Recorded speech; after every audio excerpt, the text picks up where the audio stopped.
अस्सलाम वालेकुम बच्चों, उम्मीद है आप लोग खैरियत से होंगे। आज हम बाब नंबर 5 हदायत के सरचश्मे सबक हज़रत मूसा अलैहिस्सलाम की पढ़ाई करेंगे। हज़रत मूसा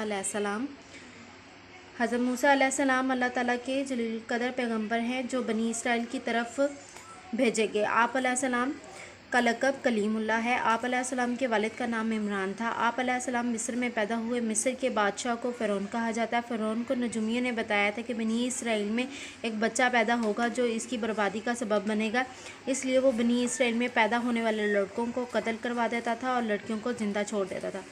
जब हज़रत मूसा अलैहिस्सलाम की पैदाइश हुई तो अल्लाह ताला ने इनकी वालदा के दिल में ये बात डाल दी कि वो बच्चे को संदूक में बंद करके दरिया में बहा दें, तो अल्लाह ताला ने खुद बच्चे की हिफाजत का इंतज़ाम फरमाएगा और बच्चे को माँ की तरफ लौटा देगा।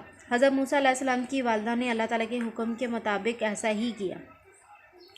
संदूक तैरते हुए फ़िरौन के महल के करीब पहुंच गया। फ़िरौन की बीवी आसिया ने एक संदूक को दरिया में तैरते देखा तो इसने नौकर को भिजवाकर संदूक मंगवा लिया। जब इन्होंने संदूक खोला तो इसमें एक इंतहाई खूबसूरत बच्चा देखकर वो बड़ी खुश हुई। इसने बच्चे को अपने बेटे की तौर पर पालने का फ़ैसला किया। इस तरह हज़रत मूसा अलैहिस्सलाम फ़िरौन के महल में ही परवरिश पाने लगे। बच्चों, आप लोगों ने इस सबक की पढ़ाई करनी है अपने वालिदैन के या बड़े भाई के साथ मिलके पेज नंबर 89 से 91 तक। शुक्रिया।